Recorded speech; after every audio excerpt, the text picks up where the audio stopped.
प्रभु यीशु मसीह के मधुर और सामर्थ्य नाम में आप सभी को जय मसीह की। आज मैं आप लोगों को यीशु मसीह के 12 चेलों के विषय में कुछ बताना चाहती हूँ। यीशु मसीह के जाने के बाद उन पर किस किस प्रकार की विपत्तियाँ आईं, कैसी कैसी मुसीबतें उन्होंने सही, सिर्फ इसलिए क्योंकि वो यीशु मसीह का प्रचार करते थे और उनका कोई कसूर नहीं था। मैं यहाँ आप लोगों को मत्ती 10:2-4 में बताऊंगी, जिस प्रकार उनके नाम लिखे हैं: पतरस, याकूब, यूहन्ना, अंद्रियास, फिलिप्पुस, बरतुल्मै, थोमा, मत्ती, हलफई का पुत्र याकूब, तद्दे, शमौन कनानी और यहूदा इस्करियोती, जिसने उसे पकड़वा भी दिया। यहाँ मैं सबसे पहले पतरस के लिए बताना चाहूँगी मेरे प्रियो कि उसे कैसी कैसी मुसीबतों का सामना करना पड़ा। वो यीशु मसीह का सबसे प्रिय चेला था और यीशु मसीह का वायदा था कि मैं तुझ पर कलीसिया बनाऊंगा, तू चट्टान है। इसी पतरस को इतनी मुसीबतें सहनी पड़ी। कई बार वो लोगों से बचकर, जब उसको मारना चाहते थे, बचकर निकला भागा। एक बार ऐसे ही जब लोग उसे मारना चाहते थे, वो नगर के बाहर भाग रहा था कि उधर से उसने देखा कि यीशु मसीह आ रहे हैं। उसने कहा, यीशु प्रभु आप कहाँ जा रहे हैं? यीशु मसीह ने कहा, पतरस मैं तेरे बदले मरने को जा रहा हूँ। पतरस बहुत शर्मिंदा हुआ और वो वापस नगर में मुड़ गया। इस प्रकार मेरे प्रियो, इसी दौरान उसको सन 67 ईस्वी में रोम में मृत्यु दी गई, सलीबी मौत। जब उसे सलीबी मौत दी जा रही थी तो उसने कहा, मैं इस योग्य नहीं हूँ कि मैं प्रभु की तरह सलीब लूँ। और उसने कहा, जहाँ प्रभु के पैर थे वहाँ मेरा सर होगा। और मेरे प्रियो, उसने अपनी इच्छा से उल्टी सलीब ली और उसे सलीब पर उल्टा लटकाया गया। ये था उसका बलिदान। दूसरे नंबर पे अंद्रियास, जो उसका भाई था, उसको भी यूनान में प्रचार करते समय मेरे प्रियो सन 60 में सलीब दी गई तो उसने कहा, मैं इस योग्य नहीं प्रभु की तरह सलीब लूँ। उसने तिरछी सलीब ली मेरे प्रियो। ये था उसका बलिदान। तीसरे नंबर पर याकूब था, यूहन्ना का भाई। वो सन 44 में प्रचार के दौरान, जिस समय वो प्रचार कर रहा था, हेरोदेस ने उसे, रोमी हुकूमत थी हेरोदेस की, उसने उसे बुलवाया यरूशलेम में। और यरूशलेम में उस मंदिर के कंगूरे पर जहाँ यीशु मसीह को खड़ा किया था, वहाँ खड़ा करके उसे नीचे फेंकवा दिया मेरे प्रियो, और तलवार से उसका सर काट दिया। फिलिप्पुस, जो कि यीशु मसीह का चेला था, उसको भी मेरे प्रियो सन 44 में पत्थरवा करके मार दिया गया। लोगों ने पत्थर मार मार के उसकी मृत्यु कर दी मेरे प्रियो। इस प्रकार बरतुल्मै, जिसको चमड़ी सन 71 में उसकी चमड़ी उधड़वा दी गई शरीर से और उसको मार दिया गया।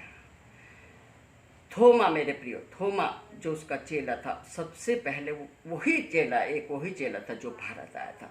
वो दक्षिण भारत आया था मेरे प्रियो, और दक्षिण भारत में आके उसने बहुत प्रचार किया, यीशु मसीह का प्रचार फैलाया। आज सबसे ज़्यादा देखें तो दक्षिण भारत में विश्वासी लोग पाए जाते हैं मेरे प्रियो। वहाँ एक बार वो टीले पर प्रभु से प्रार्थना कर रहा था, घुटने टेक के मेरे प्रियो, कि पीछे से किसी ने भाले से भाला मारा और उसको वहीं मार दिया। आज चेन्नई में थोमा का चर्च बना हुआ मेरे प्रियो।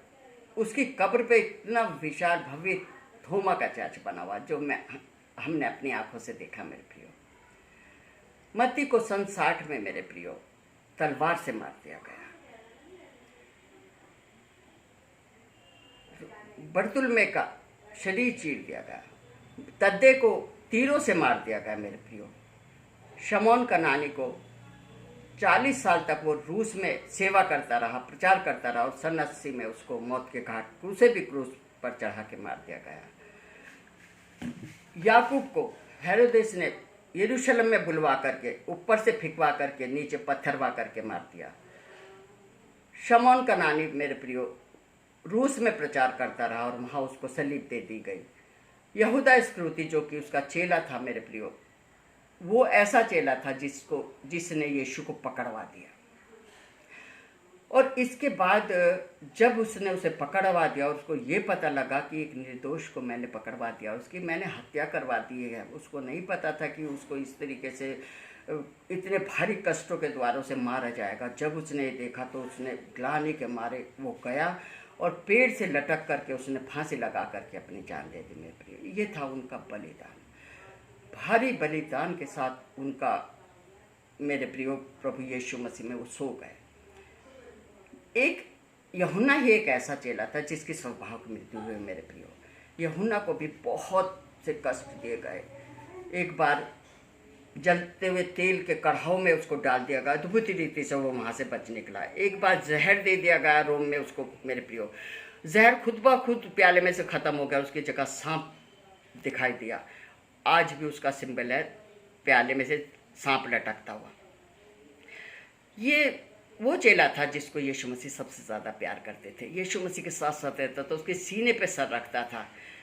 अंतिम समय भी, क्रूस के समय में, मेरे प्रियो, ये यीशु मसीह के साथ था, वहीं बना रहा, हटा नहीं, जब तक यीशु मसीह पूरी तरीके से सलीब पर मर नहीं गए। यीशु मसीह ने अंतिम समय में अपनी माँ का भी भार इसी पर सौंपा। मेरे प्रियो, इसी चेले के ऊपर सब कुछ था। जब ये किसी भी तरीके से नहीं मर सका तो इसको लोगों, उस समय की हुकूमत ने पतमुस नामक टापू पर काले पानी की सज़ा दी थी।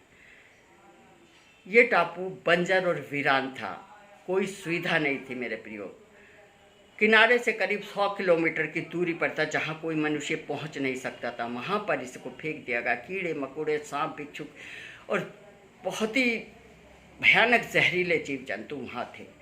किस तरीके से ये वहाँ रहा, कैसे इसने अपना जीवन सर्वाइव किया, मैं नहीं कह सकती, हम नहीं समझ सकते। मेरे प्रियो, केवल और केवल परमेश्वर जानता है। इस तरीके से वो परमेश्वर पर ही निर्भर था। परमेश्वर ने उसे चलाया, परमेश्वर ने उसे खिलाया, कैसे रखा उसे, ये परमेश्वर जानता है। एक दिन वो, जब वो पूरी तरीके से परमेश्वर, उसे पता था मनुष्य नहीं बचा, कोई मुझे नहीं बचा सकता, वो पूरी तरीके से परमेश्वर पर आश्रित था। एक दिन वो प्रभु के दिन में आ गया और आत्मा में स्वर पर उठा लिया गया। मेरे प्रियो, वहाँ उसने एक सिंहासन देखा, उस पर जो बैठा था वो यशब और माणिक के साथ था। उसके चारों ओर मरकस का सा मेघ धनुष था। मेरे प्रियो, उसके सिंहासन से बिजली और गर्जन का शब्द होता था। उसके सामने बिल्लौर के से कांच का समुद्र था। उसके सामने 7 दीवट जल रहे थे, जो उसकी परमेश्वर की 7 आत्माएं हैं। उसके सिंहासन के चारों तरफ 24 सिंहासन रखे थे। मेरे प्रियो, जिस पर 24 प्राचीन श्वेत वस्त्र पहने हुए बैठे थे, जिनके सर पर सोने के मुकुट थे। उसके सिंहासन के चारों तरफ 4 प्राणी थे, जो अलग अलग आकृतियों के थे। पहला सिंह का सा था, दूसरा बछड़े का सा था, तीसरा मनुष्य का सा था और चौथा उकाब के पक्षी, उड़ते हुए उकाब के पक्षी की तरह था। इन प्राणियों, चारों प्राणियों के 6-6 पंख थे। उनके अंदर बाहर आंखें ही आंखें थीं। ये चारों प्राणी बिना विश्राम किए कहते रहते थे, पवित्र पवित्र पवित्र प्रभु सर्वशक्तिमान परमेश्वर, जो था, जो है और जो आने वाला है। ये उस युगानुयुग परमेश्वर की, जो परमेश्वर का परमेश्वर है, आदर सम्मान और सामर्थ्य के योग्य परमेश्वर है, उसकी तारीफ कर चुके थे। तब ये 24 प्राचीन अपने अपने मुकुट सिंहासन के सामने बैठे हुए के सामने रखकर उसे दंडवत करते थे और कहते थे, सर्वशक्तिमान युगानुयुग का परमेश्वर, आदर सामर्थ और महिमा के योग्य तू ही है। तूने सारी सृष्टि रची, तू सारी सृष्टि का रचयिता, सब कुछ तेरी इच्छा से हुआ है। इस तरीके से मेरे प्रिय, यूहन्ना को सारी चीज़ें जो स्वर्ग में दिखाई गई, जो अंतिम समय में घटित होने वाली थी, सारी घटनाएं उसे तरतीबवार बताई गई। इस प्रकार उसने सारी चीज़ें देखी और उससे कहा गया, हे यूहन्ना लिख ले, क्योंकि इनका अंत में इनका होना बहुत ज़रूरी है और ये अंत के समय की बातें हैं। और उसने प्रकाशित वाक्य लिखा, जिसमें एक एक बात जो उसने देखी थी ठीक ठीक लिख के। मेरे प्रियो, प्रकाशित वाक्य में से एक भी बात को, एक भी बिंदु को हम इधर से उधर नहीं कर सकते, क्योंकि इसकी भारी सज़ा है। मेरे प्रियो, इस प्रकार यूहन्ना का जीवन था। मेरे प्रियो, यूहन्ना कहते हैं 100 साल की आयु तक जिया और उसके बाद वो अपनी स्वाभाविक मृत्यु को प्राप्त हुआ। ये था चेलों का जीवन। भारी सताव, भारी बलिदानों के द्वारा उनका प्रभु यीशु मसीह में वो सोए मेरे प्रियो। आज वो श्वेत वस्त्र पहने हुए स्वर्ग में विराजमान है मेरे प्रियो। क्या हम उस सताव के लिए तैयार हैं? यदि हमारे ऊपर इस प्रकार का कोई सताव आ जाए तो क्या हमारे मन इतने बलवान हैं, हम इतने विश्वास में दृढ़ हैं, यीशु मसीह को अपना पूरा जीवन सौंप चुके हैं कि भारी से भारी विपत्ति आ जाए हम ना डगमगाएं? आज हमें ऐसा बनना है। सताव ज़रूरी है, सताव आएंगे मेरे प्रियो, उनका होना ज़रूरी है, लेकिन धन्य है वो जो खरे उतरेंगे मेरे प्रियो। आज हमें ज़रूरत है कि हम अपने को दृढ़ कर ले, चाहे जितने सताव आए, कितनी मुसीबतें आए, कुछ भी हो जाए, यीशु को ना छोड़े, क्योंकि जो मिरास हमारे लिए यीशु ने प्रभु ने रखी है उसको पाना ज़रूरी है। आइए प्रार्थना करें। सर्वशक्तिमान स्वर ज्ञानी सर्वव्यापी परमेश्वर, सनातन काल के विराट परमेश्वर, तेजोमय सिंहासन पर विराजमान युगानुयुग के परमेश्वर, अल्फा अमोगा आदि अंत सब कुछ तू ही है। तू ही बाप, तू ही खुदा, तू ही अब्बा, तू ही पिता है। पिता परमेश्वर, धन्यवाद के साथ तेरे चरणों में आए हैं पिता। धन्यवाद करते अपने इस जीवन के लिए जो तूने हमें दिया है पिता परमेश्वर। हम तेरा करोड़ों करोड़ों धन्यवाद करते हैं, क्योंकि तू धन्यवाद के योग्य परमेश्वर है। तूने हमें हर मुसीबत से बचा के रखा पिता। अपने बच्चों को इस महामारी से बचाया पिता, ये तेरा वायदा है पिता। तूने भेजी है महामारी, हम जानते हैं तू ही इसका निकास करेगा, तू ही इसे ख़त्म भी करेगा पिता परमेश्वर। अपने हर बच्चे के ऊपर तेरा अनुग्रह का हाथ रहे, हर एक को बचाना, हर एक को, हर मुसीबत गमज़दा को प्रभु शांति देना।